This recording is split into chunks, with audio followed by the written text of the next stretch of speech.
Hello everyone, my name is the Jazz Chef, and in this video I will give you 10 practical opening traps to start beating your friends quickly. All of these traps will be in the most popular chess opening ever, the Ruy Lopez, which starts after e4, e5, knight f3, knight c6, and bishop to b5. Many videos that contain opening traps have very small play percentages, but I promise you that all the traps in this video occur very often and that you are guaranteed a lot of wins. So sit back, relax, and enjoy. Let's dive right into the first trap.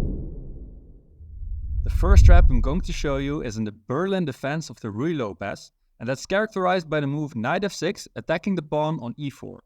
Now we are not going to defend the pawn and let black capture it, because if we play the move castles and the knight captures on e4, we can play the move rook to e1. And now a lot of players will decide to defend the knight with the move d5, which is just an awful mistake. White has to move d3, and after the knight moves to d6, we are not going to be scared of losing our bishop on b5, because we can play the move knight takes e5.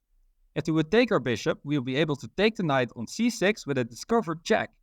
Now, in the next move, we can take the queen and we are winning the game.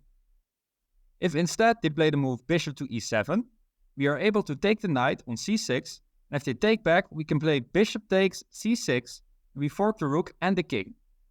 Now, the most challenging response though is the move bishop to e6, but white is still winning hard after the move bishop to a4. This is necessary because if we capture on c6 with the knight, they don't have to take back, but can play the move queen to d7. Now, if we move the knight away to attack the queen, they can just take the bishop with the knight. But having played bishop a4 before this, it isn't possible. If after bishop a4 they play bishop to e7, for example, we can take the knight on c6, and after queen d7 we can capture the bishop on e7, and win a piece. The following trap is for black in the exchange variation of the Ruy Lopez, and this variation starts after a6 and white takes the knight on c6. Now, as black, we want to take back with the d-pawn, so that if white tries to capture on e5, we play queen d4 and fork the knight and the pawn. Now, if they castle instead, we play bishop to g4, pinning the knight to the queen, and after h3, the trap is to play the move h5. This is called a fishing pole, and if white decides to take the bishop, he can take back and attack the knight on f3. Now, when he moves, for example, to e5, we play the incredible move queen h5. White opened the h file for us, so now we get a checkmate attack on the white king. If he decides to defend with, for example, f3, so that the king can go to f2 and try to escape, we can calmly play the move g3, and there is now no way to escape for white, and he gets mated on h1 in the next move. The next trap is in, once again, a different variation, this time in the classical variation which starts after the move bishop to c5. Now, white can play c3, trying to prepare to play the move d4 to take as much of the center as possible. If they now play f5, we can initiate a very cool trap, and we play d4 anyways. Now, after f takes e4, we play knight to g5. If the bishop moves back to b6, we can play the move d5. And now the black player needs to be very careful where to place this knight, because if he places it on e7, then white has a beautiful move, knight to e6. This traps the queen. Black can't take the knight because of the bishop on b5, and in the next move, black will lose its queen, most likely the game. For the fourth trap, we are going back to the Berlin defense, which we saw in the first trap. The move for black was knight f6, and now white can play the move d3, which is an anti-Berlin system, denying the option to take the pawn on e4.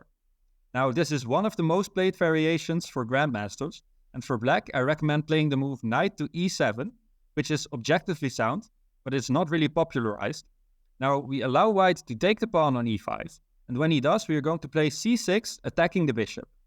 And now, when white tries to be smart and threaten mate in one with the move knight to c4, we have to be very careful. But you can just calmly play d6, and now if white retreats the bishop, you can play b5 and you fork the pieces. After one of them moves, you can take the other one and you're up in material.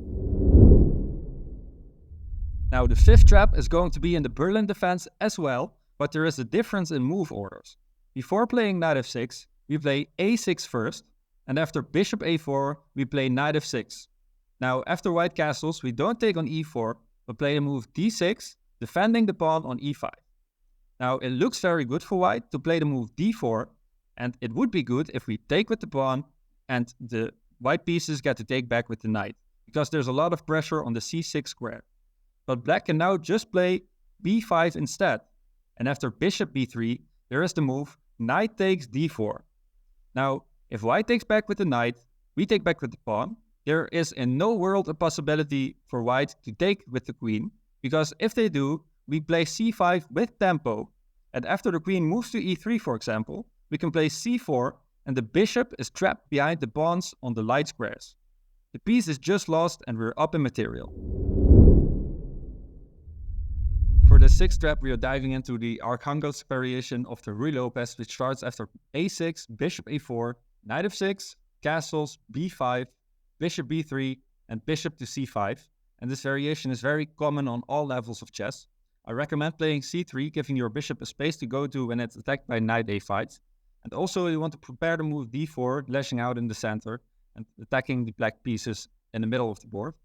Now, after d6 and a4, trying to fight back on the queen side, the main line always used to be rook to b8.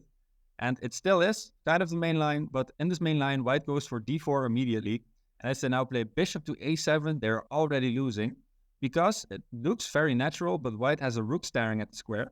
So also the knight defending it is quite loose. So whenever you can attack both pieces at the same time, it will be a big problem for black. When we exchange pawns and open the a file, we can play the brilliant move bishop to d5. Now it can be taken, but after the pawn takes back, we attack both minor pieces, and this results in winning a piece. For the seventh trap, we are going back to the same variation we just saw, but black is not going to be giving up a piece with bishop to a7. Instead, they're going to play bishop to d6. And right now we're going to play a move that looks impossible and it's just crazy, but it's actually the best move, and it's the move a5. And now there's a lot of traps in this line, because as you can see, either the bishop or the knight can just take on a5, and you would think it's just fine for black. But for example, after bishop takes a5, we can play the move d5, attacking the knight on c6. And right now, that's the only defender of the bishop. So after knight takes e4, d takes c6, we're up in material. Trap 8 happens when they take the pawn on a5 with the knight instead. Now, there's a lot of variations that can occur, but after this, it's all better for white after the move rook takes a5. This is just an exchange sacrifice, but after the bishop takes back, we can play d takes e5, and it all relies on the next move that black plays. There's a few options. For example, you can play the move knight takes e4, but after this, we can play the move queen to d5. This threatens to take on f7 with the queen, and also it attacks the knight on e4. But if they play bishop to e6, it looks like black solves all its problems. But after queen takes e4 and bishop takes b3, we can play knight to d4, and knight to d4 threatens so many things at the same time. We're going to win another piece by force. Now what if instead of taking the pawn on e4, they play the safer move knight to g4? Now there's a lot of fine moves here, but it starts with bishop to g5. This attacks the queen, and f6 would be extremely weakening for the black king side. So queen d7 looks more attractive. But after this, we are going to play e6, sacrificing our pawn. But after f takes e6, you can see that after knight to d4, the black queen is not feeling very well and is quite nervous, because it can just be trapped in the next move with the move bishop to e6.